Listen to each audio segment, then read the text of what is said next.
অসহ্য গরমেও আজ বৃষ্টি দুই জেলায়, বাংলায় কোথায় কোথায় সতর্কতা? আবহাওয়ার খবর কি জানালো আলিপুর আবহাওয়া দপ্তর তা বিস্তারিত জানিয়ে দেব। বিগত ৫০ বছরের রেকর্ড ভেঙেছে তাপপ্রবাহ। দিন দিন বাড়ছে গরম। তীব্র তাপপ্রবাহে বিপর্যস্ত জনজীবন।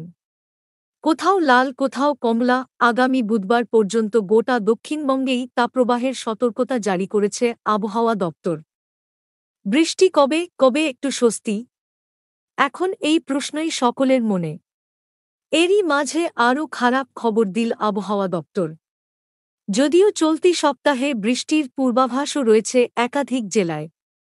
আজ শুক্রবার কেমন থাকবে রাজ্যের আবহাওয়া? জানুন লেটেস্ট আপডেট। আবহাওয়া দপ্তর সূত্রে খবর, আগামী ৩ দিনে দক্ষিণবঙ্গের জেলাগুলিতে ২ থেকে ৪ ডিগ্রি সেলসিয়াস পর্যন্ত তাপমাত্রা বৃদ্ধি পেতে পারে। ইতিমধ্যেই ২৮ এপ্রিল পর্যন্ত গাঙ্গে পশ্চিমবঙ্গে তাপপ্রবাহের লাল সতর্কতা জারি করা হয়েছে। আজও দক্ষিণবঙ্গের সবকটি জেলাতেই তীব্র তাপপ্রবাহের সতর্কতা জারি করেছে হাওয়া অফিস। আজ শুক্রবার তাপপ্রবাহের লাল সতর্কতা জারি করা হয়েছে পূর্ব মেদিনীপুর, পশ্চিম মেদিনীপুর, ঝাড়গ্রাম, বাঁকুড়া, পশ্চিম বর্ধমানে। তাপপ্রবাহের কমলা সতর্কতা জারি হয়েছে হুগলি, বীরভূম, ২ পরগনা, পূর্ব বর্ধমানে। বুধবারের মধ্যে দক্ষিণবঙ্গের সবকটি জেলার জন্য আপাতত কমলা সতর্কতা জারি রয়েছে।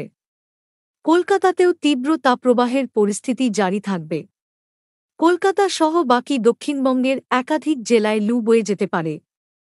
বৃষ্টি নিয়ে কি কোনো স্বস্তির খবর দিল আবহাওয়া দপ্তর? হাওয়া অফিসের পূর্বাভাস অনুযায়ী আগামী বুধবার পর্যন্ত দক্ষিণবঙ্গের কোনো জেলায় বৃষ্টির কোনো সম্ভাবনা নেই। অর্থাৎ এপ্রিলের বাকি কয়েকদিন পুড়তে হবে দক্ষিণবঙ্গের মানুষদের। তবে এই তীব্র গরমেও বৃষ্টির সুখ পেতে পারে উত্তরবঙ্গের হাতে গোনা কয়েকটি জায়গা। আজ হালকা বৃষ্টির সম্ভাবনা রয়েছে উত্তরবঙ্গের ২ পাহাড়ি জেলা দার্জিলিং এবং কালিম্পংয়ে। এছাড়া চলতি সপ্তাহে উত্তরবঙ্গের আর কোথাও বৃষ্টির কোনো সম্ভাবনা নেই। উত্তরের সমতলেও বজায় থাকবে আর্দ্রতাজনিত অস্বস্তি। আগামী ২ থেকে ৩ দিনে উত্তরবঙ্গে বেশ কিছুটা তাপমাত্রা বৃদ্ধির পূর্বাভাস রয়েছে। সমস্ত জেলাতেই তাপপ্রবাহের সতর্কতা জারি হয়েছে। উত্তর দিনাজপুর ও মালদহে তাপপ্রবাহের লাল সতর্কতা এবং দক্ষিণ দিনাজপুরে কমলা সতর্কতা জারি করেছে আবহাওয়া দপ্তর।